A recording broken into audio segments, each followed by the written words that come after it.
சகோதர சகோதரிகளை நம் அனைவர் மீதும் ஏக இறைவனுடைய அமைதியும் கருணையும் உண்டாகட்டுமாக என்கிற உயரிய பிரார்த்தனைகளோடு தற்போது ஈரானுக்கும் அமெரிக்க இஸ்ரேலுக்கு இடையிலான யுத்தம் மாபெரும் யுத்தமாக மாற்றமடைந்து கொண்டிருக்கிறது.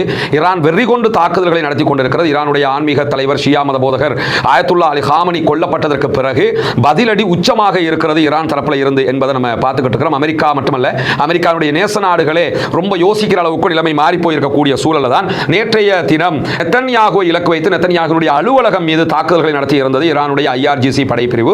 ஆனால் அந்த இடத்துல நெத்தன்யாகு இருக்கவில்லை என்கிற செய்திகள் வெளியாகி இருக்கிறது.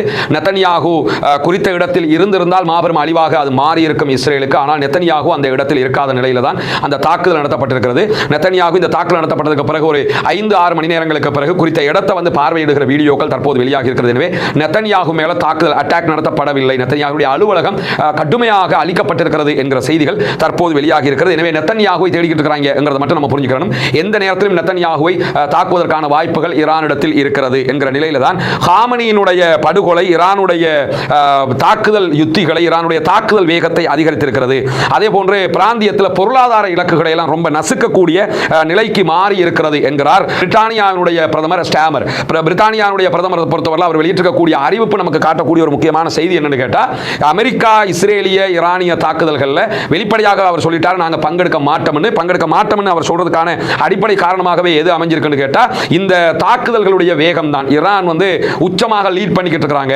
நம்மளும் உள்ள புகுந்து அடி வாங்கிக் கொள்ள தேவையில்லை, நம்முடைய இடத்துக்கெல்லாம் அடிக்க ஆரம்பிச்சிருவாங்க. ஏன்னா அவருடைய ராணுவ தளங்கள் எல்லாம் இருக்கிறது. எனவே இதையெல்லாம் நம்ம அடி வாங்கிக் கொள்ள வேண்டிய அவசியம் கிடையாதுங்கிறது அவருடைய நிலைப்பாடு.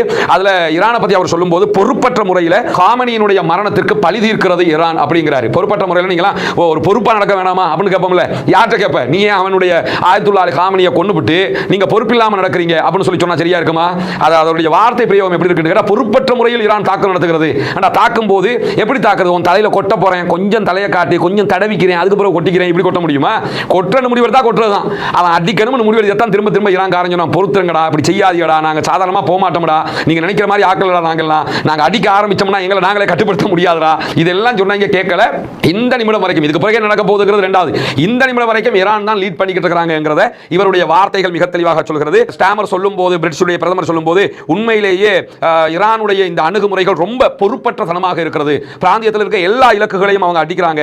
பொதுமக்களுக்கே இது மிகப்பெரிய ஆபத்தாக மாறி வருகிறது. இன்னும் பொதுமக்களை பாதுகாக்கிற குரூப் இது. ஈராக்ல 10 லட்சம் பேரை கொல்லும் போது பிரிட்டிஷுடைய ராணுவத்துக்கு இது தெரியல, அல்லது ஆப்கானிஸ்தான்ல கொல்லும் போது தெரியல, இப்ப அமெரிக்காக்காரங்க கொண்டுகிட்டு இருக்காங்க இது தெரியல, காசாவுல லட்சக்கணக்கான மக்களை கொல்லும் போது தெரியல, பொதுமக்களுக்கு ஆபத்தா இருக்கலாம். இப்பதான் பொதுமக்கள் மேல இவங்களுக்கு எல்லாம் கரிசனம் வந்திருக்குங்கிறது நம்ம புரியுறமா இல்லையா? அதே மாதிரி ஈரானுடைய தாக்குதல்கள்ல நாங்கள் பங்கேற்க மாட்டோம் என்கிற முடிவுல தெளிவாக இருக்கிறோம்ங்கிறார்.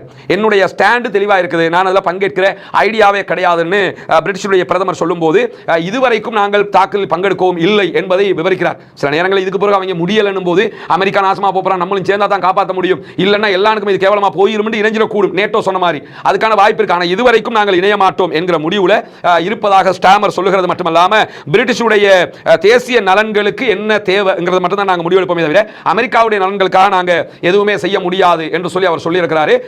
திரும்ப திரும்ப இவர்களுடைய ராணுவ தளங்களை பயன்படுத்துவதற்கு அமெரிக்கா கோரிக்கை விடுத்துக் கொண்டிருக்கிறது. அதற்கு நான் மறுப்பு சொல்லிக் கொண்டே இருக்கிறேன் என்கிறாரு. எந்த காரணம் கொண்டும் எங்களுடைய ராணுவ தளங்களை பயன்படுத்துவதற்கு அனுமதிக்க முடியாது என்கிறார் ஸ்டாமர். ஈரானுடைய மூர்க்கத்தனமான பதில் எங்களுடைய நலவுகளுக்கும் அதே போன்ற நட்பு நாடுகளுக்கும் மிகப்பெரிய அச்சுறுத்தலாக மாறி இருக்கிறதுங்கிறாரு. அதாவது ஈரானுடைய பதிலடி மூர்க்கத்தனமாக இருக்கலாம். யுத்தம் மட்டும் வந்துட்டா எப்படி வந்து வாங்க கொஞ்சம் கட்டிப்பிடிச்சுக்கிறீங்க அப்படி நம்ம அன்பா பண்பா இருந்துக்கிறோம், இப்படிதான் யுத்தம் பண்ணுவாங்களா? நீங்க அடிக்கும் போது தாங்கிக்கிட்டா அது மூர்க்கத்தனம் கிடையாது. அதாவது இவங்க அடிப்பாங்க, ஈராக்கு மாதிரி அடியை வாங்கிட்டு செத்து போகணும், ஆப்கான்ல மாதிரி நடக்கணும், மற்ற இடங்கள்ல மாதிரி நடக்கணும், நடந்துட்டா சூப்பரான ஆட்கள். நாங்க அடிக்கும் போது திருப்பி அடிக்கிறது எவ்வளவு வலிக்கு தெரியுமா? வலிக்காம அடிங்கடாங்கிற மாதிரி ரொம்ப மூர்க்கத்தனமாக அடிச்சுக்கிட்டு இருக்காங்க. இதெல்லாம் தொடர்ந்து புறக்கணிக்கவும் முடியாம இருக்குங்கிறார். இதுல இருந்து என்னன்னா தேவைப்பட்டா சேர்ந்துக்கிறவாங்கன்னு அர்த்தம். ஆனா சேர்றதுக்கு யோசிக்கிறாங்க, ஏன்னா நமக்கும் சேர்த்து அடி விழுந்து சேர்றதுக்கு யோசிக்கிறாங்க, தேவைப்பட்ட சேர்ந்துக்கிறவும் செய்வாங்கிறத நம்ம புரிஞ்சுக்கிறோம். சைப்ரஸ்ல இருக்கக்கூடிய பிரிட்டிஷுடைய ராணுவ தளத்தை அமெரிக்கா கேட்டுக்கிட்டே இருக்கிறாங்க. அதுக்கு நாங்க தரமாட்டோம்ங்கிற நிலையில தான் ஸ்டாமர் மிக தெளிவாக இந்த பேச்சுக்களை பேசி இருக்கக்கூடிய சூழலை நம்ம பார்க்க முடிகிறது. அதே நேரத்தில் ஈரானுடைய ராணுவம் ஈரான் மீது நடத்தப்பட்டிருக்கக்கூடிய தாக்குதல்களில் நேற்றைய தினமும் 7 ஆளில்லா விமானங்களை சுட்டு வீழ்த்தி இருக்கிற செய்திகளை சொல்லியிருக்கிறார்கள். ஈரான் இதுவரைக்கும் அமெரிக்காவுடைய 29 ஆளில்லா விமானங்களையும் சுட்டு வீழ்த்தி இருக்கிறது என்கிற செய்திகள் வெளியாகி இருப்பதை நம்ம பார்க்க முடியும். மொத்தத்தில் அரபு நாடுகளும் மேற்கு நாடுகளும் என்ன நினைச்சாங்கன்னா, ஈரானுக்குள்ள என்ன இருக்குன்னே தெரியாம அமெரிக்காவினுடைய விமானம் தாங்கி கப்பல் எல்லாம் வந்தா தாக்கு பிடிக்க முடியுமா என்றெல்லாம் நினைத்தார்கள். தற்போது விமான USS ஆபிரகாம் லிங்கனுக்கு அடிக்கிறான், அமெரிக்காவுடைய எல்லா தளத்துக்கும் அடிக்கிறான், அமெரிக்காக்காரன் எங்கெல்லாம் எங்கெல்லாம் இருக்கானோ அங்கெல்லாம் அடிக்கிறான். அமெரிக்காவுடைய தூதுவராலயம் அதாவது ரியாதில் இருக்கக்கூடிய அமெரிக்காவுடைய எம்பசிக்கு அடி விழுந்துருச்சு. இப்போ அடுத்த நாடுகளில் இருக்கக்கூடிய எம்பசிகளுக்கும் அடி விழுவதற்கான வாய்ப்பு இருக்கிறது. அடுத்ததாக சைப்ரஸ் அட்டாக் பண்ண போறேன்னு சொல்லிக்கிட்டு இருக்கிறான். சைப்ரஸ்ல அமெரிக்காவுடைய ராணுவ தளம் சிறிய தளம் தான் இருக்கிறது, பெரிய தளம் கிடையாது. அவங்க பெரிய தளமாக இருக்கிற பிரித்தானியாவுடைய தளத்தை கேட்கிறாங்க. அது அமெரிக்காவும் பிரித்தானியாவும் சேர்ந்து அமைத்திருக்கக்கூடிய தளம், அதை கேட்கிறாங்க. அதே போன்று இஸ்ரேலுடைய தளம் இருக்கிறது. இஸ்ரேலுடைய தளமும் இந்த யுத்தத்துக்கு தாக்கு பிடிக்கக்கூடிய அளவுக்கு இருக்கக்கூடிய தளம் கிடையாது. ஆனால் இந்த 3 நாட்டு தளமும் அங்கே இருக்குங்கிறதுனால தான் ஏற்கனவே ஐஆர்ஜிசியினுடைய ஆலோசகர் மிக தெளிவாக ஜப்பாரி என்ன சொல்லிட்டாருன்னா, நாங்க அடுத்த அட்டாக் சைப்ரஸை இலக்கு வைக்க போறோம்ட்டாங்க. சைப்ரஸ் மேல 2000 கிலோமீட்டர் தாண்டி போய் அடிக்கக்கூடிய அவர்களுடைய ஆயுதங்கள் மூலமாக அந்த தாக்குதல்களை நடத்த ஆரம்பிச்சிட்டாங்கன்னு சொல்லி சொன்னா தாக்கு பிடிக்க முடியாமல் போய்விடும் என்பதை அமெரிக்கா புரிந்து கொள்ள வேண்டும். அதை தாண்டி ஹார்முஸ் பகுதிகளில் வரக்கூடிய எல்லா கப்பலையும் அட்டாக் பண்ணுவோம்ட்டாங்க. அதையும் தாண்டி என்ன சொல்றாங்கன்னு கேட்டா, அந்த அதாவது எண்ணெய் கொண்டு செல்லக்கூடிய குழாய்களை தாக்குவோம்ட்டாங்க. ஒரு சொட்டு பெட்ரோல் கூட மத்திய கிழக்கில் இருந்து இனி அமெரிக்காவுக்கோ மேற்கு நாடுகளுக்கோ கிடையாதுன்னு இருக்காங்க. இதுவெல்லாம் ஈரான் லீட் பண்ணி கொண்டிருக்கிறாங்க என்கிற தெளிவாக சொல்லக்கூடிய செய்திகளாக இருக்கிறது. தொடர்ந்து பொறுத்திருந்து பார்ப்போம் என்னவெல்லாம் நடக்கப் போகிறது என்பதை. உண்மையான மத்திய கிழக்கினுடைய செய்திகளை தெளிவாக அறிந்து கொள்வார்.